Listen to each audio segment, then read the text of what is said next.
Hermano, que el Señor le esté bendiciendo en esta noche. ¿Cuál es el tema de esta noche? A ver, están pendientes. A Dios le importa. A Dios le importa lo que hacemos en nuestra familia. Vamos a estar viendo unos cuantos pasajes acerca de la familia. Pero la familia, ¿qué incluye? Las personas que viven con uno y los que viven, o sea, que son Ajá. Padre, madre, hijos. Pueden ser vecinos que son familia, son los abuelos o los tíos, sobrinos, los primos, tíos, todas esas cosas. Vamos a estar viendo, hermano, la importancia de la familia y vamos a estar viendo también acerca de lo que Dios hizo al principio. Usualmente las familias de hoy en día no se forman de la manera tradicional. ¿Por qué digo que no se forman de la manera tradicional? Es porque hoy en día tú puedes ir donde un niño chiquito y le puedes decir quién es tu familia y el niño puede decir yo tengo a papá y a papá o tengo a mamá y a mamá. Cosa que el Señor no estableció desde el principio. ¿Qué fue lo que el Señor estableció desde el principio? Entre un hombre y una mujer, un papá y una mamá. Nada más. Todo lo que está adicional o fuera de ese orden está en contra de lo que el Señor había establecido como la familia. ¿En dónde vemos eso? En el capítulo en Génesis. En los primeros capítulos de Génesis. El Señor en Génesis, ¿qué hace primero? Creó a un hombre. Y la mujer salió de la costilla del hombre. Entonces, le vino una revelación al hombre de parte del Señor. ¿Por qué? ¿Qué es lo que él dice? Ahora ella es carne de mi carne y hueso de mis huesos.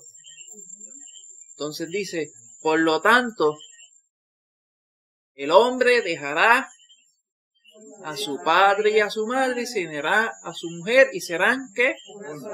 Una sola carne. Dando a entender que eso es lo primero que el Señor instituyó desde la creación. La familia, el orden, cómo debe ser. Pero hoy en día, si uno viene a decir esto, te van a categorizar como una persona como falto de amor. Una persona que le falta amor porque no estás incluyendo a las personas que son hombres pero se creen mujer y quieren estar con un hombre. Y todo ese revolú y ese sancocho de definiciones que tienen, que sabemos que lamentablemente no son correctos. ¿Por qué? Lo vemos a través de la palabra del Señor, que el Señor bien claro lo establece, que la familia es entre un hombre y una mujer. Y hermano, eso va a ser el estudio de esta noche. El enfoque es entre un hombre y una mujer. Y el vínculo familiar así es que se basa. ¿Por qué? Porque así es que el Señor lo dispuso desde el principio.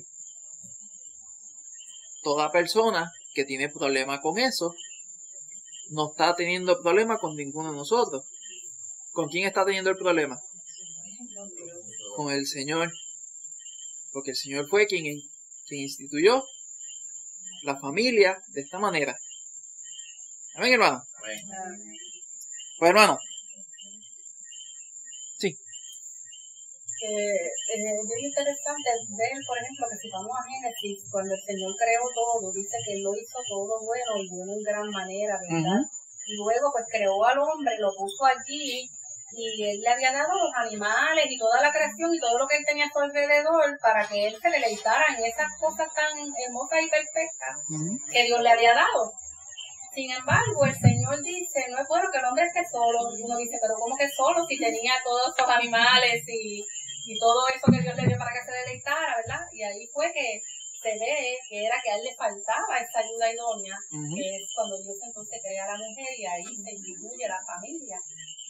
Y se instituye porque el Señor le dice multiplicados, ¿verdad? Multiplicad y poblad y llenar la tierra. O sea que era el mandato del Señor.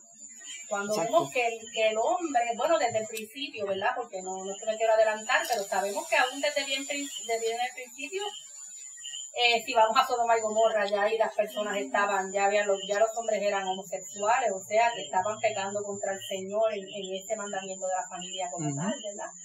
Y en el mandamiento de uno fructificarse y poblar la tierra, vemos que hoy en día estamos viendo cada vez más que las personas no quieren tener hijos. Muchos se casan ya diciendo, me voy a casar, pero yo no voy a tener hijos. O sea, que es algo que va en contra. Ya si es voluntad del Señor que uno no tenga hijos, es otra cosa. Pero que uno tenga una mentalidad de decir, yo no voy a tener hijos porque no quiero tener hijos, pues va en contra de lo que vemos en la palabra del Señor. Y eso se está viendo mucho en la juventud de hoy, que no van con la mente de no tener hijos. Exactamente. Bueno, de no casarse, empecemos más atrás, de que no se quieren ni casar. Vamos a empezar por ahí. Ajá, vamos a empezar. Ajá. Exactamente. Pues. Ajá. Y todo por un acto de desobediencia. Exactamente. Todo lo que no puede complicar por un simple acto de desobediencia. Exactamente. Si vamos un momentito a Génesis capítulo 2, versículos 23 y 24, vamos a ver lo que nos dice la palabra del Señor. ¿Quién lo tiene? Casimira. 23 y 24. Sí. En nombre de Jesús. Dijo entonces Adán, esto es ahora hueso de mis huesos y carne de mi carne. Esta será llamada varona, porque del varón fue tomada. Por tanto, dejará el hombre a su padre y a su madre y se unirá a su mujer, y serán una sola carne. Y estaban ambos desnudos, Adán y su mujer, y no se avergonzaban. Amén. ¿Iba a decir algo? Fíjate que claramente la palabra dice se unirán. Pero hoy hay una controversia y es totalmente en contra de Dios. Ya no es ni siquiera hombre ni mujer, ni hombre con hombre. Ahora es mujer con bestias, con animales, o hombre con bestias también, o un árbol, o un edificio. O sea, que ha llegado a un extremo salvaje. O sea, de levantarse totalmente contra Dios. Y no quieren tener hijos, más sin embargo, he visto que de un animal tienen hijos. Es increíble lo que el diablo está fomentando en medio de estos tiempos. Que hay que tener mucho cuidado, porque se están viendo esos casos y nosotros tenemos que discernir lo que Dios está hablando para este tiempo. Y fíjate que esto se está dando en un tiempo verdaderamente que es el fin.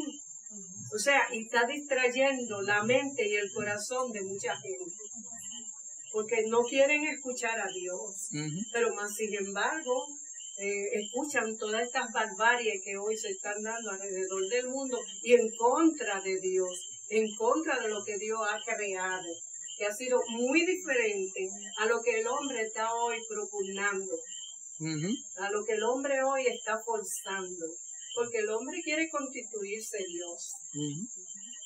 Exactamente. Y el peligro bien grande también que hay es que eso sutilmente se va metiendo a la iglesia. Sutilmente Y nosotros, como el pastor cuando predica, tenemos que tener cuidado los puertorriqueños, hablemos de puertorriqueños, porque somos puertorriqueños, ¿verdad? Con el ay bendito, el que me da pena, el que no me atrevo a decir, el que... Entonces, eso, tenemos que batallar contra eso, y tenemos que orar que el Señor nos ayude, porque son situaciones que no son fáciles para la iglesia, pero a veces se va metiendo sutilmente, y se va en nuestra familia, entonces yo no me atrevo hacer tal cosa porque en la familia hay este caso, entonces nos vamos debilitando, no debemos darle lugar a eso, tenemos que ser bien claros y bien astutos con esto y siempre con la verdad de la palabra de Dios. Amén, exactamente. Como tú decías, Josué, que rápido nos tildan de que no tenemos amor, y no es que no tengamos amor, porque uno ama al pecador, es lo que dice la palabra de Dios. ¿Qué es lo que Dios dice? En esta postura, en esta situación, ¿qué es lo que Dios dice? ¿Qué es lo que dice la palabra? Y eso es lo que tenemos que obedecer. Porque no lo decimos nosotros, lo dice la palabra de Dios. Y no deis lugar al diablo. Exacto. Se abre una puerta y puede ser malo para la iglesia. Y el que ama, corrige. El que ama, expone y planta la verdad. No se puede quedar entre dos aguas. Si tú eres cristiano, tú vas a plantar lo que tú crees. Si no lo plantas, chequéate, que anda algo mal. Exactamente. Anda algo mal. Exactamente. Pero hermanos, el estudio de esta noche va a estar más basado en la parte correcta. Pero sin embargo, tenemos que también ver el aspecto de todo lo que está a nuestro alrededor. O sea, me refiero a que vamos a caer como pesados, vamos a caer como antipáticos, como personas anticuadas, como personas ásperas, cuando uno hable con otra persona acerca del tema de el matrimonio, la familia, que es entre un hombre y una mujer. Eso se da en todos lados. Incluso en el trabajo donde yo estoy, a veces se da ese tema, como dice, temas de pasillo, que pues uno se reúne, está hablando, siempre, por lo menos en el trabajo, siempre hay un momento del día que varias personas se reúnen en el cubículo de alguien y empiezan a hablar, para pasar un par de minutos, como que pues estirarse y hablar y conversar, y de vez en cuando sale otra vez el tema acerca de la esposa y el esposo, los deberes y todas estas cosas. Y ahí es el momento en que uno tiene que estar pendiente a cuándo es el Señor le está diciendo, ¿es momento de hablar o es momento de callar? ¿Por qué? No todo tiempo va a ser tiempo para uno coger y hablar rapidito. Porque va a haber momentos en el cual el Señor te va a mostrar de que sí, es tiempo para hablar, pero va a haber momentos que el Señor te va a decir, mira, no digas nada, porque con quien vas a estar hablando es contra una pared. O sea, lo que vas a decir no le va a llegar a la persona. Se me pasó el nombre Y a veces, Margarita. un momento de silencio puede ser más elocuente que muchas palabras. Exactamente. Puede hacer a la persona reflexionar de lo que ha dicho.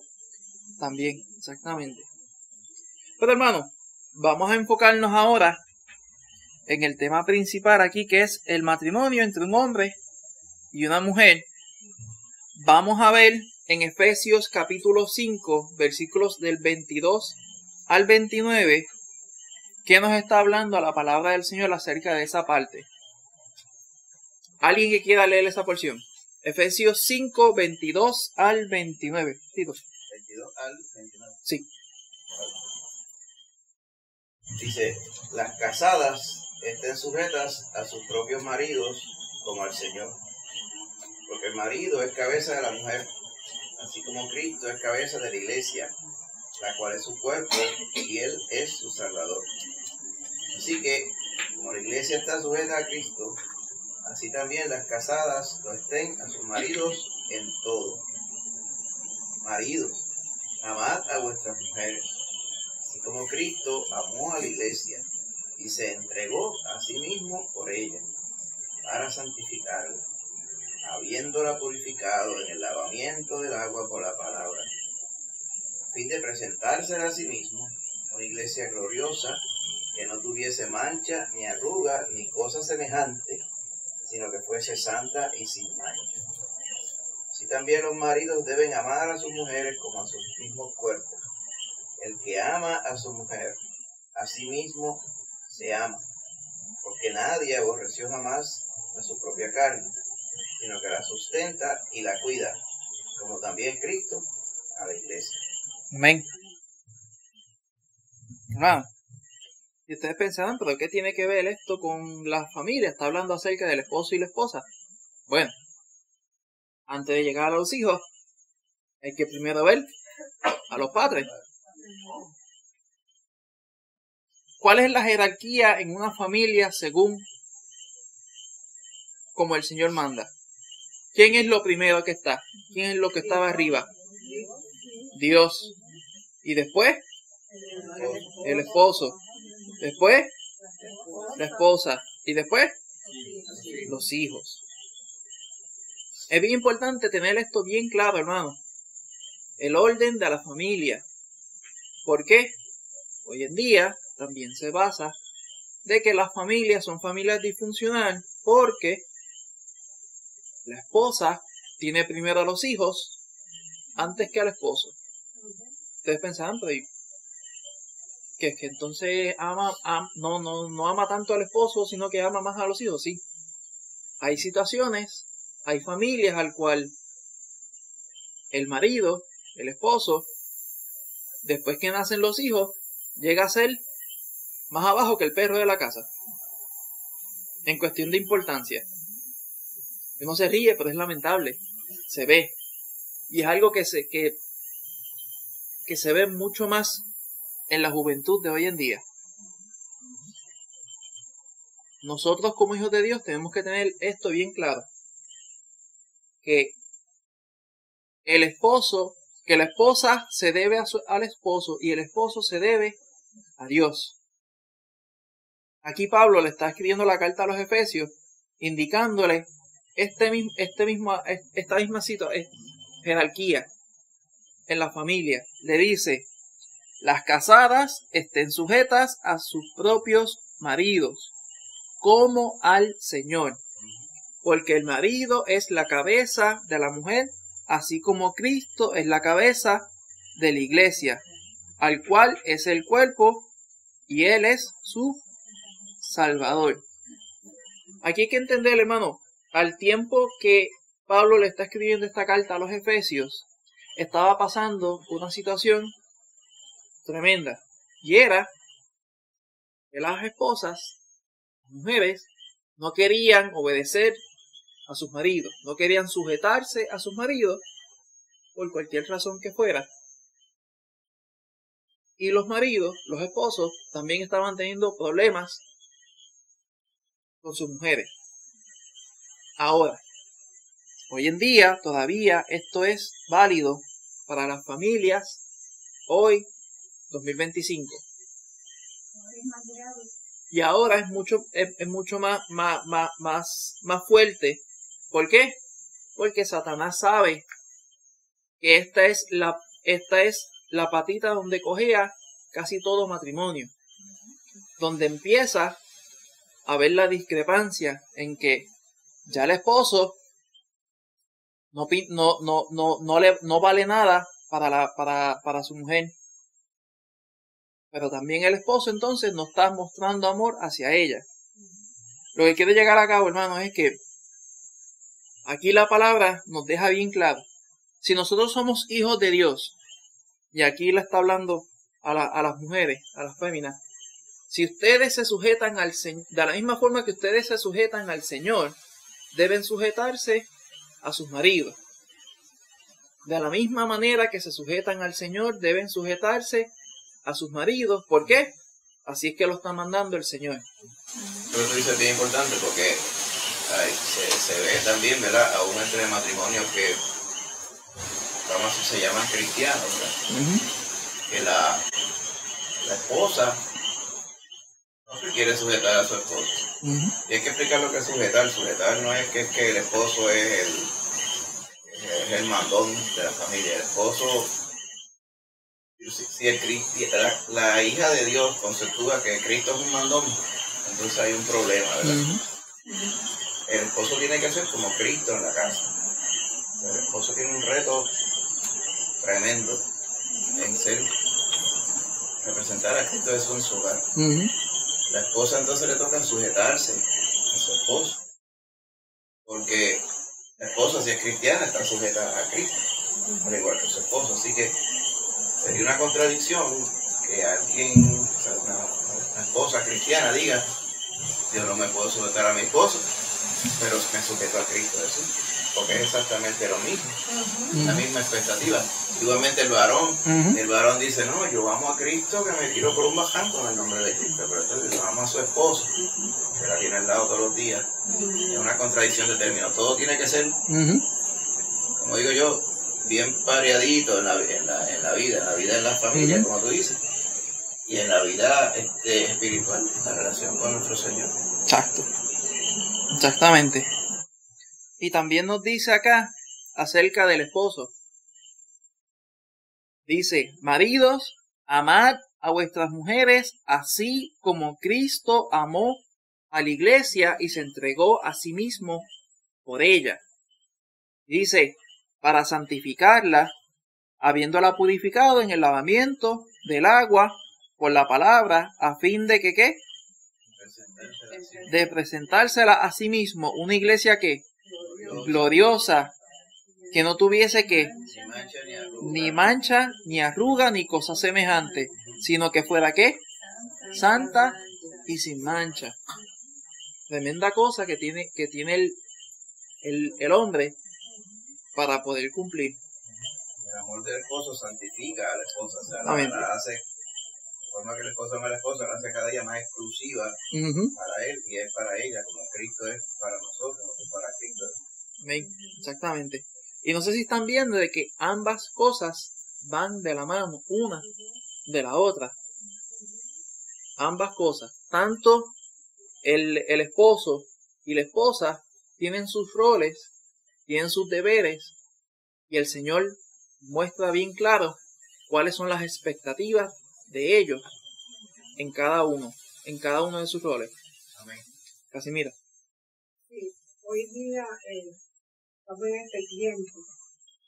Tenemos la historia que Dios nos da por la creación acerca del matrimonio, pero sucede que estamos viviendo y tratando con seres humanos que mayormente no creen a la palabra de Dios y se unen hombres y mujeres en esa base de lo que el mundo le ofrece. ¿Y qué pasa hoy día? La mujer no conoce su rol. El hombre tampoco reconoce su rol. El Señor nos habla y nos dice que la mujer viene siendo ayuda idónea, no cabeza. Y el hombre, el Señor explica y dice aquí mismo que ame a su esposa. Pero en esta incomprensión que hoy se hay en las familias, en el componente de lo que es el fundamento de la familia, porque es el matrimonio, porque ahí es que Dios expresa su voluntad. ¿Qué está pasando hoy día? No se sabe quién es quién. Ese es el problema. Y lo divide hoy día lo que son las posesiones, el dinero.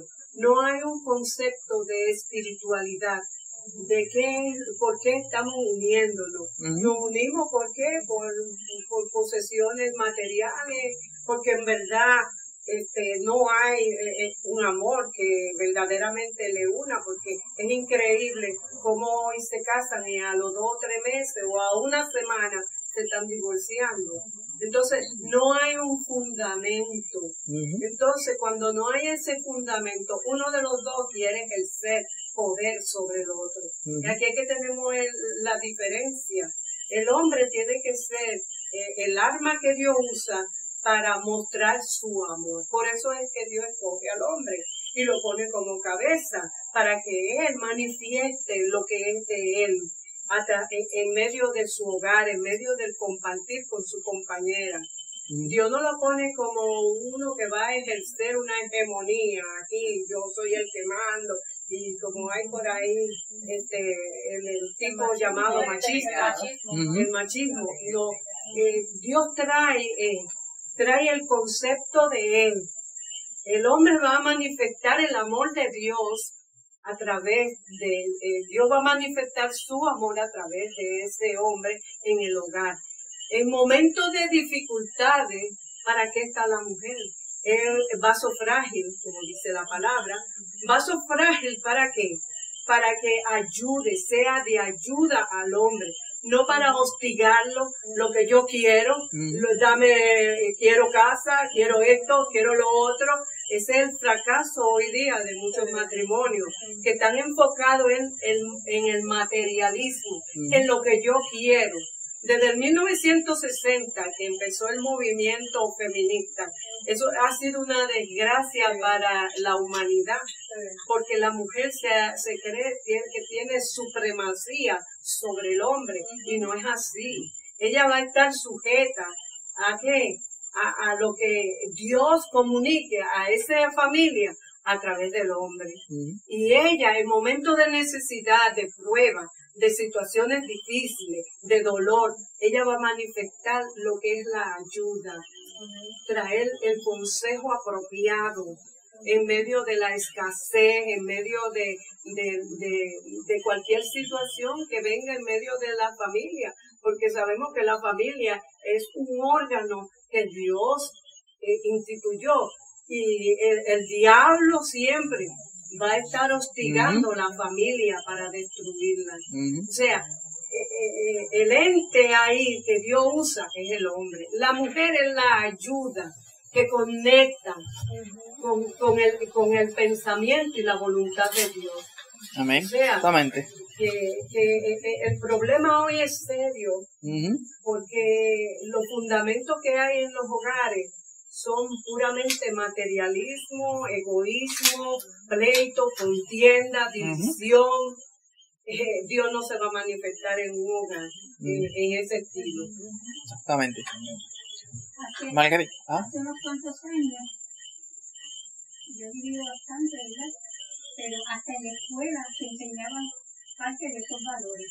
Porque recuerdo en la escuela intermedia un niño que decía: recordaremos que es el hogar la base de la sociedad. El modelo debo ser y ser fiel a mi deber. Seamos las guardianas del hogar. Eso era lo que se enseñaba a la niña en la escuela intermedia. Seamos las guardianas del hogar. Y hemos internalizado esos valores. Exacto. Exactamente. Y hermano, esta es la base para tener ese núcleo familiar apto como el Señor quiere que sea. Que la esposa se sujete libremente a su esposo, de la misma forma que se sujeta al Señor. Y que el esposo ame a su esposa como el Señor ama a su iglesia, como Él nos ama a nosotros. Estos son los dos roles más importantes en la familia, que deben estar bien claros y bien definidos antes de que venga el próximo paso. ¿Cuál es el próximo paso en un matrimonio? Los hijos. Si entonces ese matrimonio, tanto el esposo y la esposa, no están claros con sus roles y sus responsabilidades, según Dios manda, ¿qué es entonces lo que estaría pasando cuando vengan los hijos? Un despelote. Lo que vemos hoy en día. Una sociedad donde entonces se divide a la familia simple y sencillamente porque entonces, si tienen tanto nenes como nenas, la madre le enseña que sea sumamente feminista y entonces el padre le enseña que sea sumamente machista al niño, y ya entonces ese núcleo familiar se descompuso. se deshizo porque ya entonces no está siguiendo las normas que el Señor había establecido. Yo creo que de ahí la base que viene que la niña pierde su identidad como mujer y su rol, y el varón pierde su identidad como varón y su rol.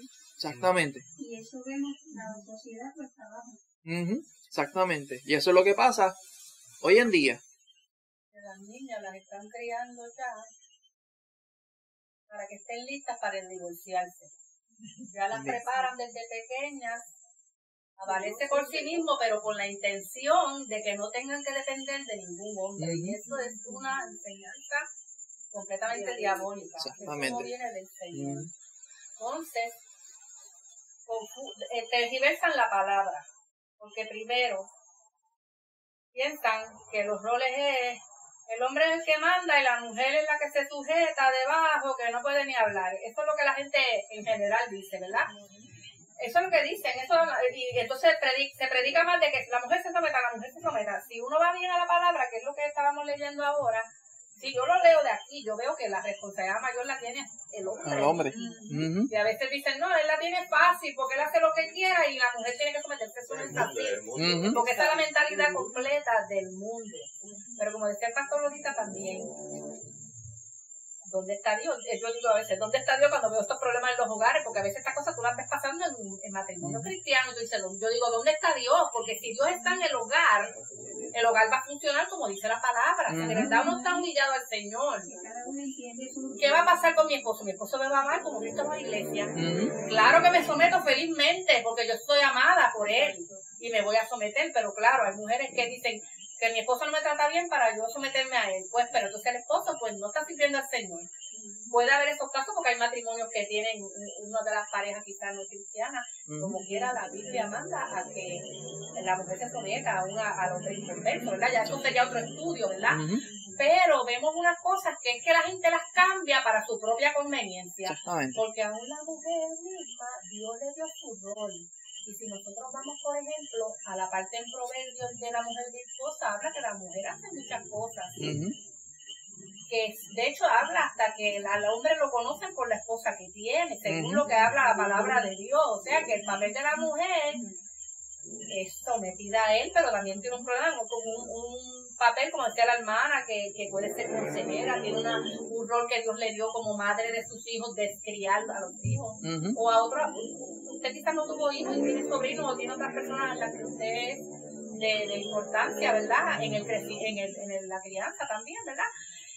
Pero es porque tergiversan. Pero lo más peligroso es, que está tergiversado en el mundo, pero lo más peligroso es que se ha tergiversado en la iglesia también.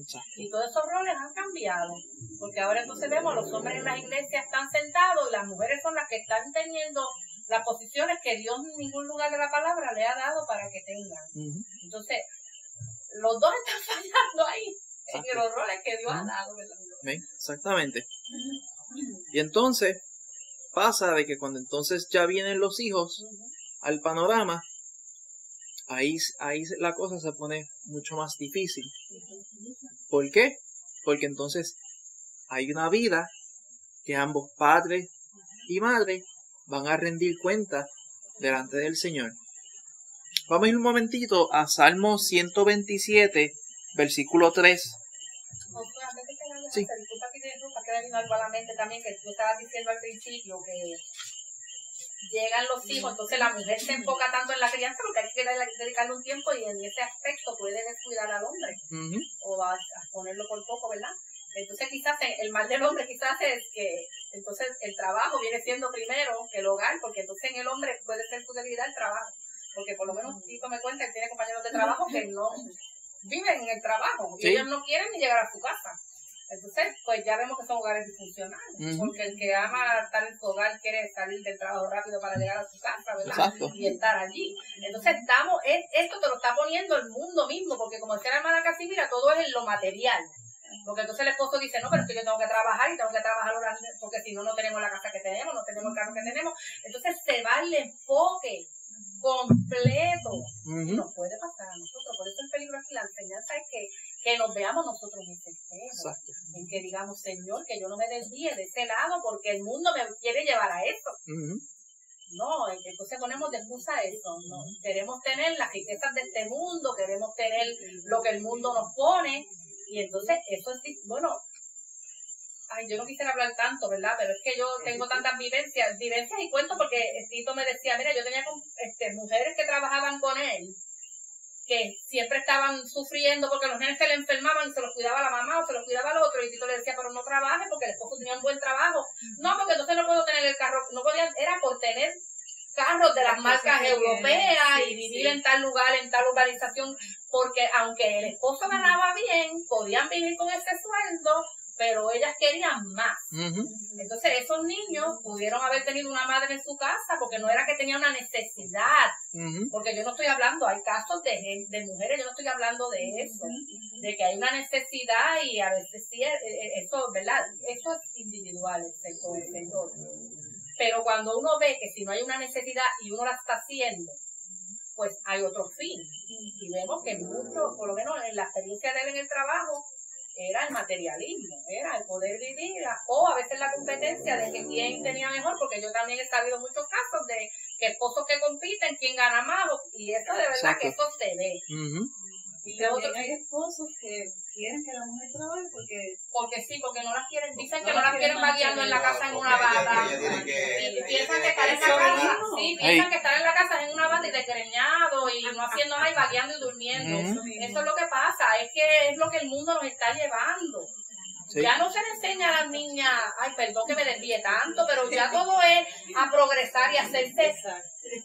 Digo, yo no digo nada con las profesiones, pero hay que ser realista, que yo a veces digo, hay profesiones que no son como para una mujer que vaya a tener hijos, mejor que no tenga tus hijos, porque si tú vas a tener unos hijos para después tú estar con una profesión que te dedica día y noche a él, pues eso va a dañar completamente, ¿verdad?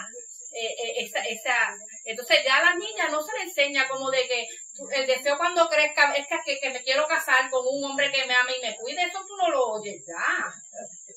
Eso no se oye, no, ni ahora todo es, no piensan en casarse, piensan en estudiar y tener trabajo y ser profesional y ser famosa. Y no están pensando, yo quisiera, como vamos a decirlo, vamos a hablar como se hablaba antes, en el Príncipe Azul, que uno se quería casar, y ya eso no se ve como antes. Entonces, porque la sociedad lo está cambiando todo, ya no es el egoísmo, el individualismo, no te debes a nadie, y por eso ni se casan, para no tener que divorciarse, porque esto es peor.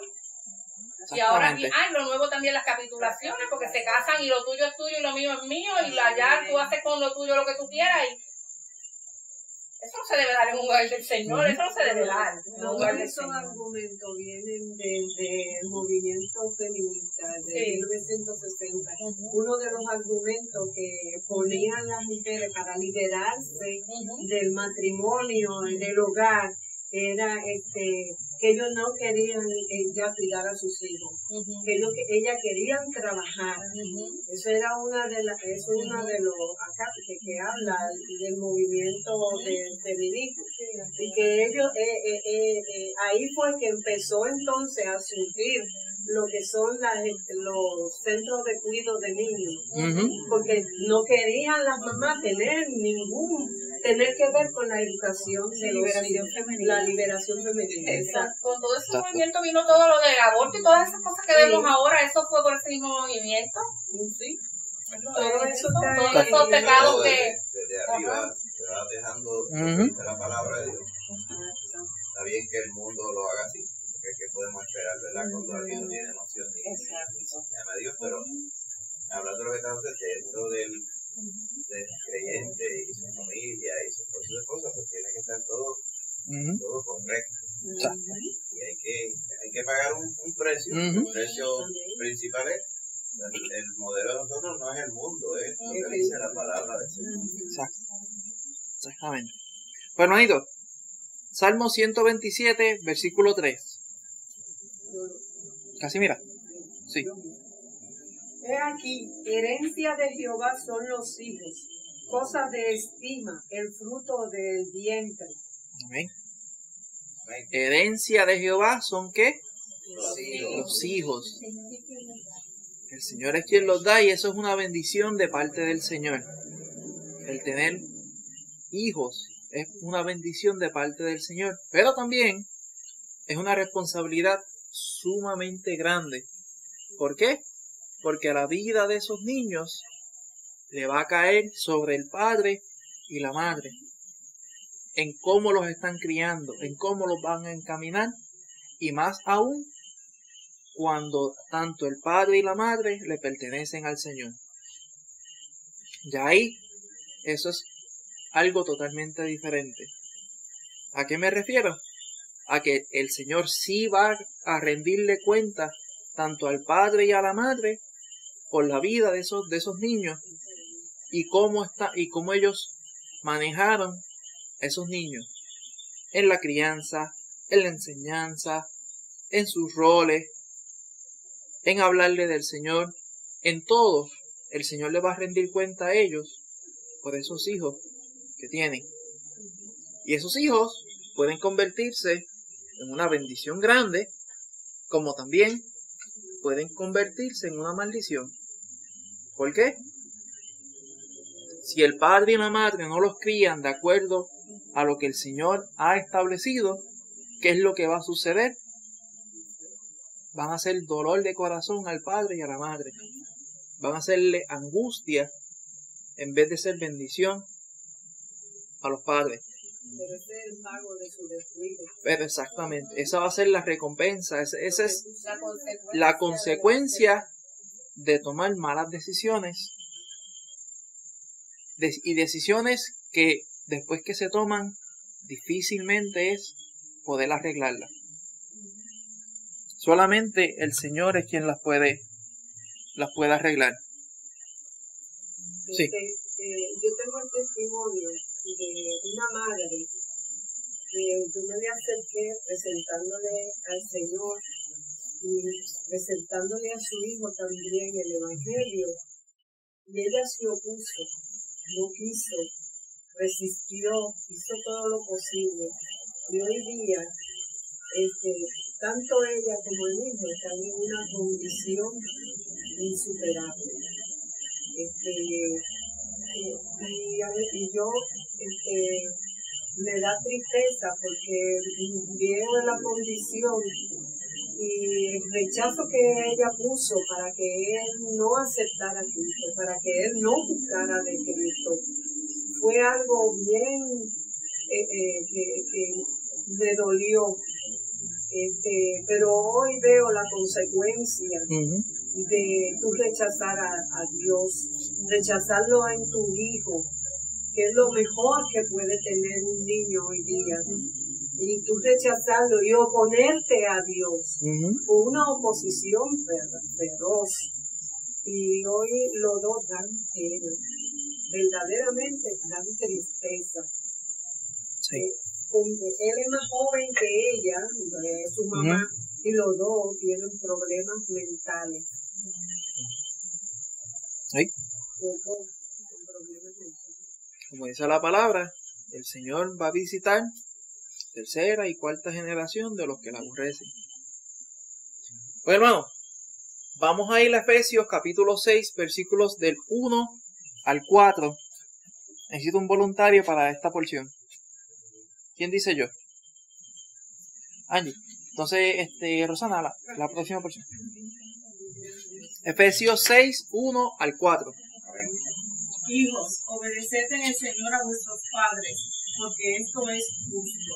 Honra a tu padre y a tu madre, que es el primer mandamiento con promesa, para que te vaya bien y seas de larga vida sobre la tierra. Y vosotros, padres, no provoquéis a ira a vuestros hijos, sino criadlos en disciplina y amonestación del Señor. Amén. Amén. Esto es sumamente importante tanto para los hijos como a los padres. ¿Por qué? A los hijos le dice, hijos, obedeced, ¿qué? En el Señor a vuestros padres. El Señor, en el único momento que Él dice que tú puedes desobedecer la autoridad, es cuando la autoridad se está oponiendo ¿a qué? A las enseñanzas, a los estatutos, a las normas que el Señor ha establecido. Esa es la única excepción que el Señor dice, tú tienes todo derecho para desobedecer en ese momento a la autoridad. Y yo no voy a tomar repercusión contra ti. Pero si eso no se da, el Señor entonces espera que nosotros, sus hijos, obedezcamos a las autoridades. Aquí está hablando específicamente a los hijos con respecto a los padres. Obedecer a los padres porque es el primer mandamiento con promesa. ¿Y cuál es la promesa? Que te va a ir bien y serás de larga vida. Exactamente. Te va a ir bien y vas a ser de larga vida. Si no me equivoco, está en Proverbios... No, eso está ahí mismo. Sí. El mandamiento. Éxodo 20, sí. Sí, es que estaba pensando en otra porción. Sí.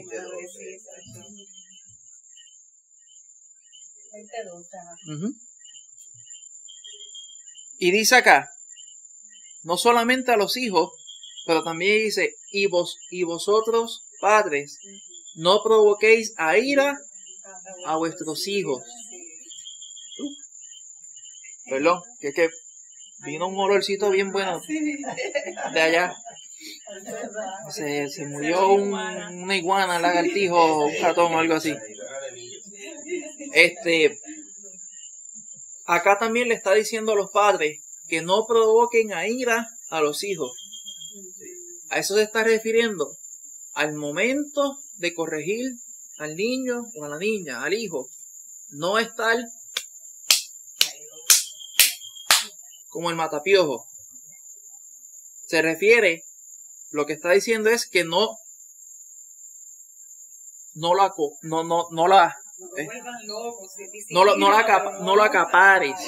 acapares, la cantaleta, vuelve otra vez y vuelve otra vez. Le dijiste de 10 maneras diferentes el mismo regaño. Y has estado media hora con el mismo regaño. Para. ¿Por qué?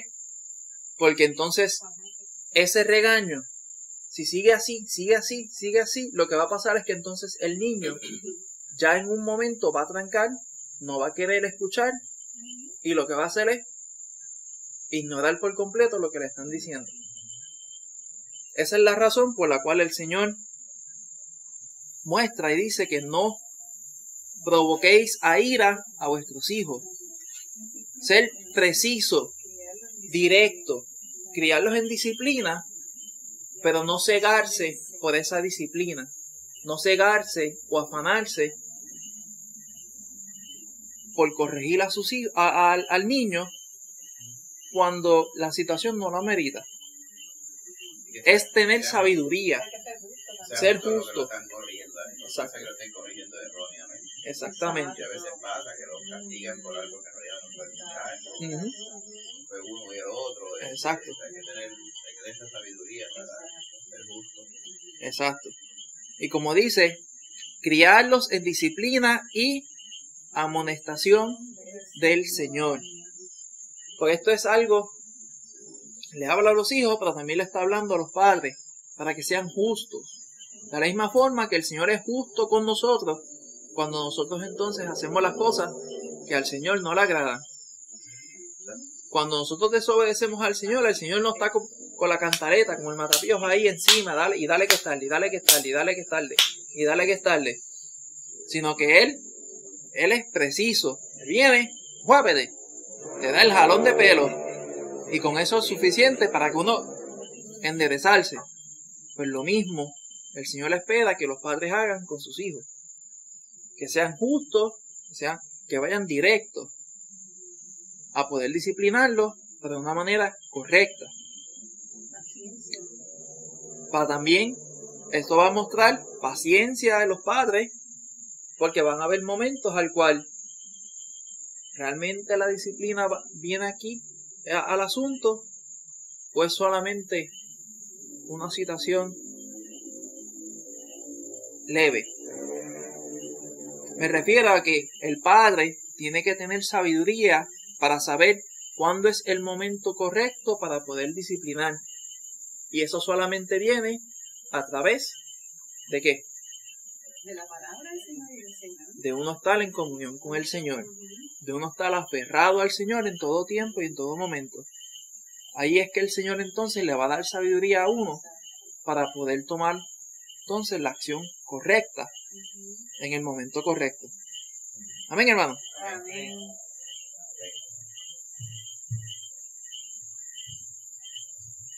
Ahora, vamos a ver una porción en Lucas capítulo 2, versículos del 41 al 51.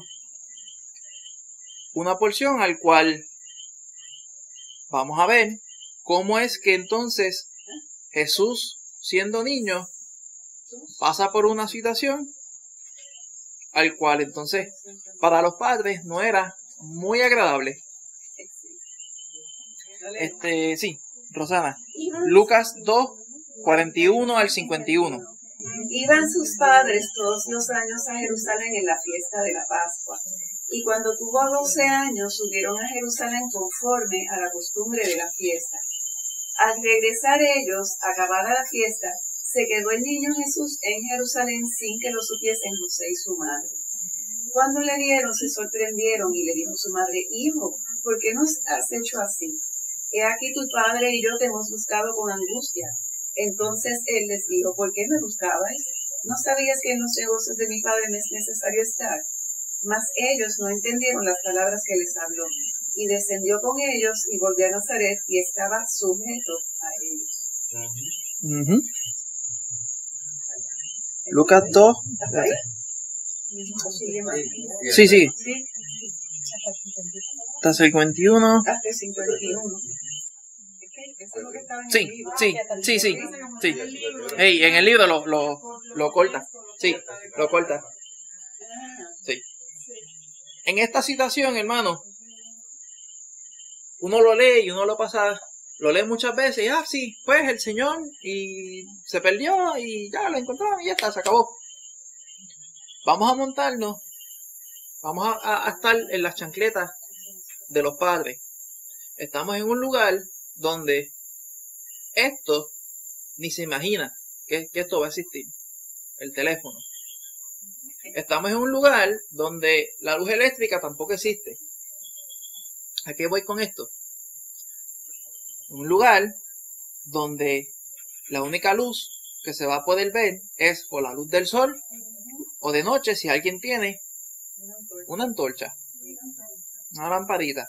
Y los medios de transportación es con estas dos piernas que uno tiene, un camello, caballo o un burro, si tienen chavo las personas, para poder moverse de lugar en lugar. Y las distancias eran sumamente largas. ¿Qué pasa? Jesús y sus padres estaban ¿en dónde? En Jerusalén. En Jerusalén. En la fiesta de la Pascua. En la fiesta de la Pascua. ¿Y qué pasó? ¿Iban a qué? A regresar a su casa. ¿Dónde ellos vivían? En Galilea. Nazaret. Salen de Jerusalén, la capital, para su casa. ¿Qué es lo que pasa? Que Jesús se quedó Él atrás. se quedó atrás. Y ellos siguieron caminando, no se dieron cuenta. Y ustedes pensarán, ¿pero y qué pasó? ¿Por qué no se dieron cuenta? Usualmente, cuando hacían este tipo de travesías, no eran solos. Era una multitud, sin número de personas, y usualmente los niños, como hoy en día, se agrupan entre ellos y se van moviendo con la multitud, pero no siempre van a ir al lado de sus padres, sino que van a ir o más al frente, un poco más atrás. ¿Qué pasa? Se fueron y ellos asumieron que Jesús estaba por ahí con ellos. Y habían caminado un día. Imagínate uno caminar un día aquí hasta donde llega. Exactamente, habían caminado bastante tiempo y ahí fue que se dieron cuenta de que, espérate, ¿y el nene? ¿Dónde está? No sé si les ha pasado, a mí me pasa, ya que los nenes son grandes, usualmente cuando vamos de compra al supermercado o algo así, yo les digo, está bien, ustedes pueden ir caminar, no estén pegaditos al carro porque si se aguantan, alguien le va a pasar por el lado y se van a chocar. pero tampoco se vayan muy lejos, que yo los pueda ver. Me pasó una vez que entonces Benjamín salió corriendo porque vio algo que le gustó. Dio una vuelta, pasó por la otra góndola y ahí yo no, cuando yo entonces paso, no lo veo. Y ahí me dio el susto. Y era que él estaba enñangotado, chequeando algo. Y eso fue nada, en menos de 5 o 10 minutos. Y que estamos hoy en día donde tú puedes, mira, alerta Ashanti, se perdió un nene. Y lo encuentran y ahí, a las millas. Hace tiempo eso no existía. Lo que voy con esta porción es que siendo los padres de Jesús, ellos pasaron por situaciones como nosotros hoy en día. Una situación, una angustia fuerte de que se perdió el niño, no sé dónde está. Pero hay una gran diferencia en uno actuar locamente y sin idea, empezar a gritar y desesperarse y actuar como ellos actuaron. Ellos lo encontraron el niño 3 días después, pero todo lo que hubiera estado pasado por la mente a ellos, ¡diantre! Este es el... Tiene que estar María y José pensando, se nos perdió el Salvador de este mundo. Se me perdió. ¿Cómo yo voy a ir entonces delante de Dios y decirle, mira, Señor, se perdió? No sé dónde está. Es una cosa fuerte. Pero lo que voy con esto, hermanos, es que el Señor es quien muestra a nosotros y nos da sabiduría para estos momentos difíciles, esos momentos inesperados, para uno poder mantener la cordura y hacer las cosas correctas. Lo que quiero atar con esto es, hermanos, es lo que habíamos leído anteriormente acerca de la corrección del niño y ser justo. No significa que entonces pasar una situación así, significa que entonces yo voy a perder el control y voy entonces a corregirle al niño de una manera desenfrenada. Porque entonces ahí no estoy haciendo la voluntad del Señor. Ahí estoy haciendo entonces, me estoy dejando llevar por mis emociones, por lo que está pasando. Y ahí entonces voy a ir en contra de lo que el Señor quiere que yo haga como padre para poder disciplinar al niño. No sé si me están entendiendo, hermano. Sí, y también él tenía 12 años ya, no era un bebé, tú sabes, exacto. Era un nene más grandecito, y quizás según la costumbre de ellos, a lo mejor ya, no sé si ya era casi un adulto en ese tiempo. A los 12 típicamente ya a los niños judíos se supone que ya de ahí a esa edad ya se consideraban hombrecitos. Exacto. Que quizás por eso no estaba exactamente. Sí. Exactamente. Pero lo que volvemos otra vez, la angustia que ellos hubieran pasado, como quiera, no les quita de que hubieran pasado un mal tiempo en lo que ellos encontraban al niño. Y al ejemplo que quiero llegar es ese, de mantener una cordura para cuando entonces llegue el momento de la disciplina, uno pueda ser justo y pueda hacer las cosas correctas como el Señor espera que uno las haga. Amén, hermano. Amén. Pues, hermano. Pero se puede dar también otro caso. Yo vi un caso de que los padres querían que, en el caso Jesús dijo, bueno, en los negocios de mi padre no debe estar, porque ya por la edad, pero una niña de 9 a 10 años, los padres la llevaban, pero era para que danzara en el altar. Entonces la muchachita tenía como medio vergüenza y no como que, pero ella iba porque los padres la empujaban a que fuera a danzar. Y entonces yo hablé con la abuela y le dije, pero ven acá, yo te voy a hacer una pregunta. ¿Y esa niña ha recibido a Jesús como Señor y Salvador de su vida? Porque ella tiene edad para eso. No, Y entonces, si ella no siente eso, no tiene ese amor por Cristo, ¿cómo va a subir ahí de que a danzar? Y entonces yo empecé a hablarle a la abuela y llegaron al consenso de que lo que estaban haciendo estaba mal, porque estaban pasando por encima de la niña, no le estaban considerando, se deleitaban en verla danzar y hacer, pero no se daban cuenta de la opresión que la niña tenía. La opresión de que tenía que hacer algo que ella no estaba convencida y que ella no estaba dispuesta, era tímida y no estaba dispuesta, pero lo hacía porque la empujaba. Ahí también, exacto, ese es otro caso ya pues un poco más, tiene varias capas que hay que evaluar, porque también está la parte de obedecer a tus padres, obedecer a los padres, pero también está la parte de que los padres no hacen las cosas para que el hijo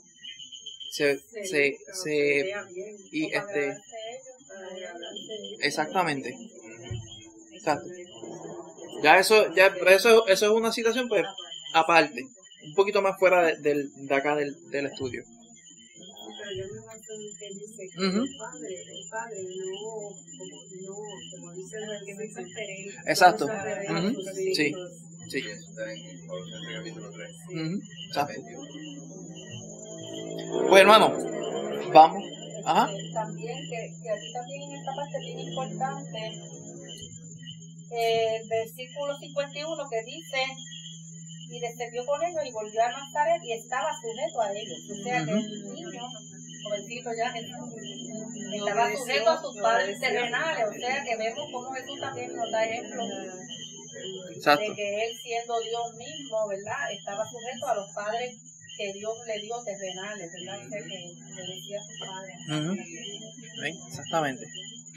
Pues hermano, vamos a ir a 1 Corintios capítulo 7, versículo 15. Alguien que quiera leer esa porción. Y después voy a necesitar una persona más que me lea Mateo 19, versículo 3 y versículos del 8 al 9. Para Mateo 19, 3 del 8 al 9. O sea, Mateo 19, versículo 3 y versículos 8 y 9. ¿Ese que vamos a leer ahora? Y el de ahora es 1 Corintios 7, 15. ¿Lo quiere leer? Sí, lo leo. ¿Sí? Dice: pero si el incrédulo se separa, sepárese, pues no está el hermano o la hermana sujeto a servidumbre en semejante caso, sino que a paz nos llamó Dios. Amén. Aquí lo que está hablando es exactamente acerca del divorcio, acerca de una pareja, o sea, un hombre y mujer, y que uno de ellos no es del Señor. Si dice, y se quiere separar, y dice, pues entonces, que se separe, porque entonces no va a estar sujeto a servidumbre. Sí, esto es una situación que pasa muy a menudo, al cual se casan, tanto el hombre y la mujer, en el ejemplo que voy a dar, se casan y ninguno de los dos conoce al Señor. Entonces pasa de que uno de ellos conoce al Señor, el otro no quiere tener cuentas con el Señor. En ese caso, si la persona que no quiere tener cuentas con el Señor dice, yo me quiero separar, me quiero divorciar, porque no quiero tener nada con Dios, aquí el apóstol Pablo se le está enviando la carta a los Corintios y dice, se puede separar para que entonces no pase una vida de servidumbre. O sea, no va a haber repercusión acerca de ese divorcio. Sí, como que está permiso en ese caso. Está permitido en ese caso. También hay otros pasajes en la Biblia acerca del divorcio cuando hay adulterio en el matrimonio. Pero cada caso es un caso que hay que estar evaluándolo y verificar bien qué es lo que está sucediendo para saber respecto a la palabra qué es lo que el Señor entonces nos dice acerca de ello. Porque también se puede dar el caso de que el matrimonio no conoce al Señor, se casan, uno de ellos conoce al Señor, el otro no, pero el que no conoce al Señor no se quiere divorciar, pues entonces ahí el Señor le dice a la otra persona que se queden juntos y tiene que estar sujeto para que entonces le sea de testimonio a esa otra persona. Que el tema acerca del divorcio es un tema específico que se tiene que tomar en cada caso particular y poder evaluarse para saber cuál es la decisión que el Señor espera de nosotros como sus hijos. Dice el 14, ¿verdad? Dice, porque el marido incrédulo es santificado en la mujer y la mujer incrédula en el marido. Exacto. Pues de otra manera, vuestros hijos serían inmundos, mientras que ahora son santos. Esa parte, ¿verdad? Entonces también el 16 dice, porque ¿qué sabes tú, oh mujer, si quizás harás salvo a tu marido? ¿O qué sabes tú, oh marido, si quizás harás salvo a tu mujer? Exacto. Lo pone a los dos, ¿verdad? Porque puede ser el caso de una mujer con esposo inconverso, como un hombre con esposa inconversa. Exactamente. Yo en mi escuela tuve un estudiante que la mamá, esa señora, la verdad que era una santa, ella le servía al Señor, y el esposo no. Y un día en el encuentro, después que hacía un año que no le daba clase en medio, que ya había subido de grado, en el encuentro me dice, ay, ¿sabe que mi esposo le está sirviendo al Señor? Amén. No 10 años. Y ella Qué era, bueno. de verdad, que era una sierva de Dios. Exactamente. Y ella también se convirtió. Qué bueno. Exactamente. Entonces, Casimira, vamos a Mateo 19, versículo 3 y versículos 8 y 9.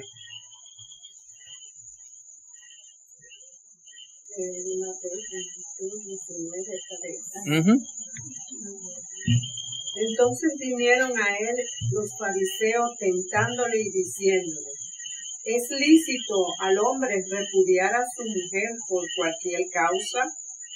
Él respondiendo les dijo, ¿no habéis leído que los hizo al principio, varón y hembra los hizo? Y dijo, por esto el hombre dejará padre y madre y se unirá a su mujer, y los dos serán una sola carne. El 8. 8 y 9. Y él les dijo, por la dureza de vuestro corazón, Moisés os permitió repudiar a vuestras mujeres, mas al principio no fue así. Y yo os digo que cualquiera que repudia a su mujer, salvo por causa de fornicación, y se casa con otra, adultera, y el que se casa con la repudiada, adultera. Tremenda cosa. Aquí en esta porción lo que estamos viendo es que estaban los fariseos queriendo buscar de alguna forma cualquier cosa para enjuiciar al Señor, diciendo o teniendo como pretexto de que mira, aquí Él está fallando porque entonces está diciendo esto que va en contra de la ley o está diciendo esto que va en contra de lo que dice Dios. Que dice, ¿acaso es lícito que el hombre desprecie a su mujer por cualquier causa? Y el Señor le contestó a ellos, eso no es así, pero a causa de la dureza del corazón del hombre, Moisés permitió que se formara carta de divorcio para esto. Pero él lo dice, pero en el principio no fue así. O sea que el Señor había establecido el matrimonio como algo permanente. Sucedía una sola vez. Y de ahí no se rompía. Pero por la dureza del corazón, recuerden hermanos que estamos hablando en este tiempo, la mujer no tenía ni voz ni voto. La mujer estaba por debajo de los niños. Y lo que pasaba era que entonces el hombre, si el hombre tenía muchas riquezas, por el mal corazón, el corazón duro delante del Señor, pues él decía, pues yo puedo mantener a 2 mujeres entonces. Y se casaba con otra mujer. Y seguía teniendo entonces así mujeres, siempre y cuando las podía mantener. ¿Qué pasa?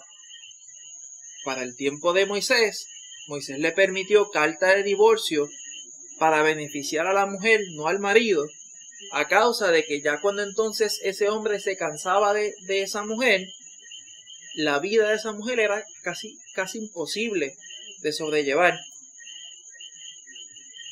Y el problema era que como entonces para ese tiempo la mujer no se podía mantener por sí sola, porque no tenía forma de mantenerse, a menos que hubiera una persona, un hombre con dinero que la pudiera mantener, ahí es que entonces Moisés le permite la carta de divorcio para beneficio de la mujer, para que la mujer no pasara una vida de esclavitud con un hombre que a toda voz no quería estar con ella y la maltrataba. Por eso es que el Señor le dice que Moisés dio carta de divorcio, pero esto no fue así en el principio. Esto no era la voluntad de Dios, pero se tuvo que hacer así a causa del pecado en el corazón del hombre.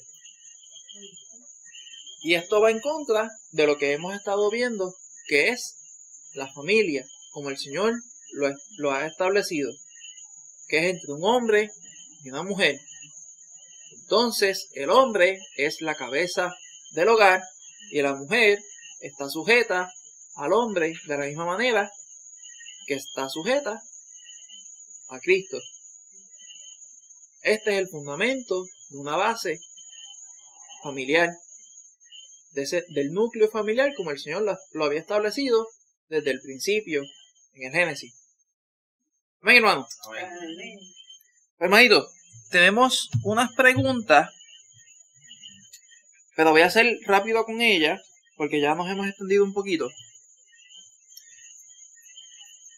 Voy a hacerle nada más que la primera, porque las demás básicamente se han contestado a través del estudio y todos los comentarios que han dado. La primera dice, ¿qué piensa el Señor acerca del divorcio? Lo detesta, lo odia. Lo detesta. ¿Eso era algo que él había planificado? No. Fue algo que sucedió a causa de ¿qué? De la dureza del corazón. Del pecado. A causa del pecado, la malicia del ser humano. Y esto entonces nos da razón de que nosotros nos tenemos que divorciar. No. Para nada. Todo lo contrario. Esto no debe ni pasar por la mente al Hijo de Dios. Pues hermano, para concluir, hemos visto acerca de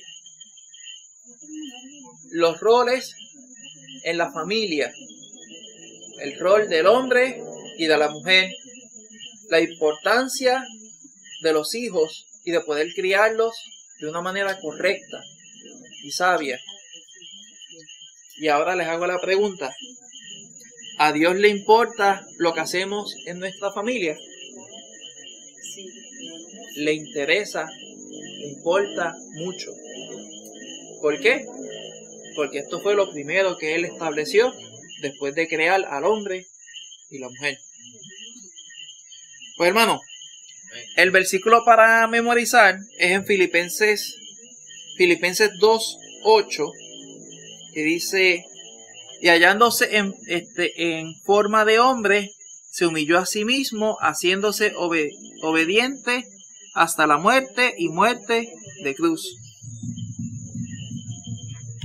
Pues hermano, ya para el próximo martes, la sección número 6, vamos a estar viendo el tema de que a Dios le importa lo que hacemos en nuestra sociedad. Perdón. Y los capítulos para leer, Gálatas capítulo 1, Deuteronomios capítulo 24 y Lucas capítulo 10. No les pongo los versículos para que lean el capítulo completo y tengan el contexto de cada capítulo. Pues hermano, hasta aquí nos ha traído el Señor. ¿Alguna duda o pregunta acerca del estudio? ¿Vamos bien? Pues vamos entonces a ponernos de pie para así orar y así terminar. Oremos. Señor y Padre amado, te damos las gracias, mi Señor, por este día. Te damos las gracias por todas las bendiciones que tú nos has dado en este día, Señor. Te pedimos ahora, mi Dios, que tú nos ayudes a poder llegar bien a nuestras casas. Ayúdanos, Señor, a poder descansar. Y que en el día de mañana, mi Señor, si a ti te place darnos un día más de vida, que podamos procurar honrarte a ti antes que cualquier otra cosa, mi Señor. Te pedimos, Señor, que tú te quedes con nosotros y nos ayudes, mi Señor, a poder ser mejores hijos tuyos. Te lo pedimos, Señor, en el nombre de Jesús. Amén. Amén. Antes de irnos,